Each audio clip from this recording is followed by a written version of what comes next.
प्रेरितों के काम 4 अध्याय। ध्यान से सुनिए प्रभु का वचन।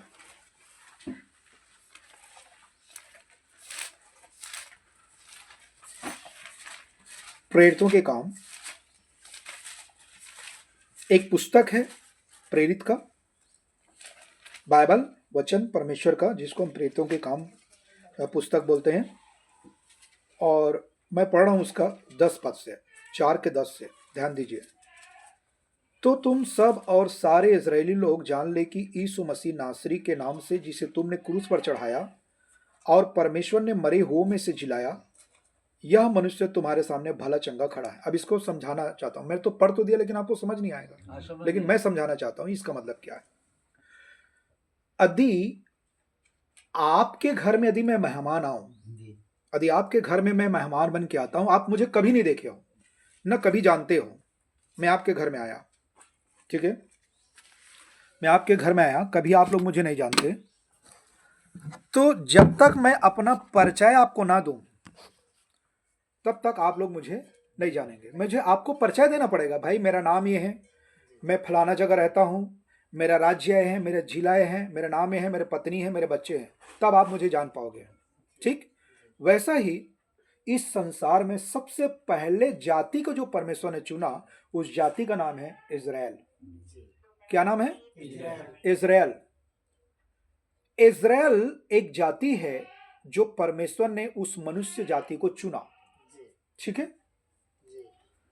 और वो जाति जो आगे जाकर, जैसा एक परिवार जब बड़ा हो जाता है, तो परिवार जब बड़ा हो जाता है तो बंटवारा होते हैं, भाई का, छोटा भाई का, बड़ा भाई का। तो वैसा ही जब वो बड़ा हुआ परिवार, पर मनुष्य की संख्या जब बढ़ते गया, इजरायली जाति परिवार का जो परमेश्वर ने चुना, और परमेश्वर ने अपना परिचय बताया कि मैं परमेश्वर हूं, तो आगे जाकर वो यहूदी, फिरिसी, शास्त्री, लेवी और संदुकी जाति में, भिन्न भिन्न जाति में धीरे धीरे ये आगे बढ़ते गए। भाई लोग थोड़ा ध्यान दीजिए। समझ में आ रहा है मेरे बातें? बोर लग रहा है आप लोगों को? पानी पियेंगे? चाय वाय पियेंगे? Okay, thank you. ओके, ठीक है। तो इसी चीज को लिखा है यहां पर। एक पतरस नाम का एक चेला था यीशु मसीह का, पतरस नाम का, जो मछली मारने का काम करता था, जिसको हम मछुआरा बोलते हैं। पतरस मछुआरा। देखो परमेश्वर कैसे लोगों को चुनता है। हम कहते हैं परमेश्वर को क्या संसार में एजुकेटेड लोग नहीं मिला होगा, बड़ा लोग, पढ़े लिखे लोग, सुंदर दिखने वाले लोग? तो मैं आपको बताता हूं, जितने एजुकेटेड होते हैं, पढ़ा लिखा होते हैं, बड़ा लोग होते हैं ना, उतना वो स्वार्थ और पापी होते हैं। उनका मन कभी खुला नहीं होता है। आप लोग इस गांव में यहां पर क्यों आए हैं? हम तो पैसा तो आपको नहीं दे रहे हैं, हम तो आपको धर्म प्रता नहीं करवा रहे हैं, हम आपको तो लालच नहीं दे रहे हैं, हम आपको दबाव नहीं दे रहे हैं, लेकिन आप क्यों आए? क्योंकि कहीं ना कहीं आपका मन खुला है यीशु मसीह के वचन को सुनने के लिए, या जानने के लिए, या देखने के लिए, या क्या है जानने के लिए आप आए हैं। तो आपका मन खुला है। तो ऐसा ही परमेश्वर उन लोगों को पसंद करता है जिसका मन निष्पक्ष हो। निष्पक्ष का मतलब होता है, आप अपनी बुद्धि, समझ, ज्ञान, टैलेंट, अहंकार, घमंड को लेकर आओगे तो परमेश्वर से कुछ नहीं पाओगे। क्यों? क्योंकि आप पहले से संसार के पाप में भरे हो। प्रभु कहता है, बेटा यदि आप मेरे पास आओगे तो मुझे खाली होकर आना पड़ेगा, तभी मैं आप ईश्वरीय आशीषों से आपको भरूंगा, ईश्वरीय ज्ञान से भरूंगा, ईश्वरीय सामर्थ्य से भरूंगा। लेकिन आप घमंड होके आ रहे हो, मैं बहुत कुछ जानता हूं, मेरे पास ज्ञान है, मेरी बुद्धि है, मेरे पास समझ है, मेरे पास पैसा है, मेरे पास औकात है, लेकर आओगे तो प्रभु कहता है, बेटा मैं तुझे कुछ नहीं सिखा सकता, क्योंकि तू सीखना नहीं चाहता। एक छोटा सा बच्चा देखे, एक छोटा सा बच्चा को, एक छोटा सा बच्चा कितना क्यूट, कितना स्मार्ट, कितना कोमल, कितना सॉफ्ट होता है। उसी समय मारो, उसी समय उसको बुलाओ, बेटा आओ, और आपके पास दौड़ते भागते आ जाएगा। लेकिन वो नहीं सोचेगा, नहीं नहीं अब मारा था, नहीं जाऊंगा, ऐसा नहीं बोलेगा। वो दौड़ते हुए आ जाएगा। उसी समय आप मार दो, चॉकलेट दो, तुरंत दौड़ते हुए आ जाएगा। कहने का मतलब उसका माइंड एकदम क्लियरिटी है, उसका माइंड एकदम खाली है, उसका माइंड एकदम शुद्ध है, फ्रेश। ऐसा ही मन लेकर आने वाले के पास यीशु मसीह उनको आशीषित करता है, वचन से भरता है, सामर्थ्य से भरता है, चंगाई से भरता है, और अपना अनुग्रह और महिमा में खड़ा करता है। समझ में? समझ में आ गया मेरी बात? तो यहां पर पतरस एक मछुआरा था, मछली मारने का काम करता था, उसको चुना प्रभु ने। और एक था यूहन्ना, उसको चुना। और ये यहूदी के मंदिर में, मंदिर का जो मंदिर शब्द है वो बाइबल से ही शुरू हुआ है। पहले भारत में, पूरे वर्ल्ड में मंदिर जो नाम शब्द है वो सबसे पहले बाइबल से शुरू हुआ है। मंदिर भले आप लोग नहीं जानते, लेकिन मंदिर जो शब्द का जो स्टार्ट हुआ इंडिया में, पूरे वर्ल्ड में, वो बाइबल से शुरू हुआ है। लेकिन आज बाइबल का मंदिर का बहुत सारा अलग अलग परिभाषाएं हैं, वो अलग विषय है।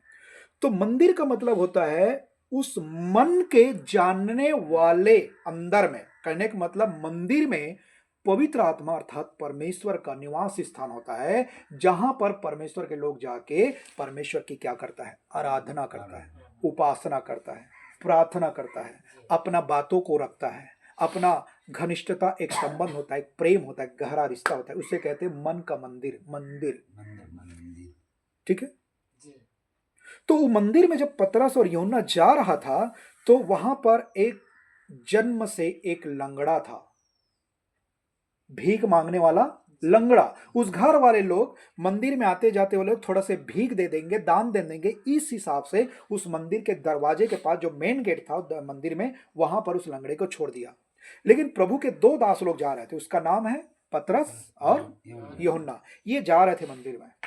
तो पतरस और यूहन्ना ने उस लंगड़े को टकटकी लगा देखा। टकटकी का क्या परिभाषा है बताइए? टकटकी का मतलब होता है गौर से देखना। ऐसे अंकल को मैं देखता हूँ, इसको बोलते हैं टकटकी, ध्यान से देखना, गौर से देखना, टकटकी लगा देखना। तो पतरस और यूहन्ना ने कहा, सुनिए, आपको देने के लिए हमारे पास सोना चांदी चावल दाल पैसा नहीं है। आजकल लोग क्या देते हैं?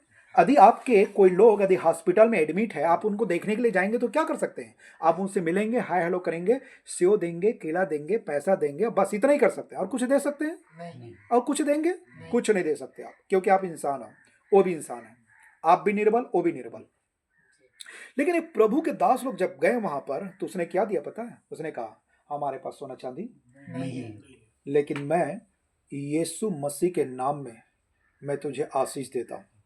वो आशीष क्या था पता है? उस लंगड़े को बोला, उठ और चल। क्या बोला? उठ और चल। फिर देखिए, रुकिए एक मिनट। ये सिमलिया गांव में, क्या सिमलिया गांव के अधिक कितने करोड़ का संपत्ति होगा? चलो मान ले 10 करोड़। सिमलिया गांव में यदि 10 करोड़ की संपत्ति यदि मुझे कोई दे दे और कहे इस लंगड़ा को तू चला, तो मैं 10 करोड़ दे सकता हूं पैसा, लेकिन उसको चला तो नहीं सकता। मैं उस लंगड़ा को पैर तो नहीं दे सकता। दे सकता हूं? मैं 10 करोड़ से आपको खरीद सकता हूं ताकत से, लेकिन आपको जीवन तो नहीं दे सकता ना। यीशु मसीह ने क्या किया पता है? उस प्रभु के दास के द्वारा, बेटा मैं तुझे सोना चांदी नहीं देता हूं, और सोना चांदी दे भी दिया तो आज है कल नहीं रहेगा आपके पास। ये चंचल धन है। जिस कपड़े को आज पहना वो कपड़ा कल पुराना हो जाएगी, इसको साबुन से धोना पड़ेगा मुझे। जो मैं ब्रश घसता ना, कितना भी ब्रश घसूं फिर भी मुंह से बदबू आएगा, क्योंकि मैं पापी हूं। समझ में आ रहा है आपको? आपके कान कितना भी साफ कर लो, कान में बदबू आएगा। आपके घर को कितना सजा लो, इसमें जंग खाएगा, ये पुराना हो जाएगा पाप की वजह से। लेकिन यीशु मसीह के नाम से उसने कहा, पतरस और यूहन्ना ने, मैं यीशु मसीह के नाम में तुझे आज्ञा देता हूं, उठ और चल। फिर वो लंगड़ा उछल कर, उसी समय जो जन्म से लंगड़ा है, उछल कर वो चलने फिरने लगा। सारे यहूदी फरीसी शास्त्री जब लोग देखे तो भीड़ हो गया, अरे ये जन्म से लंगड़ा काफी साल से भीख मांग रहा था और इतना अच्छा चल रहा है, कौन कौन किया इसको? तब वो पतरस और यूहन्ना ने यही शब्द बोला। क्या शब्द बोला?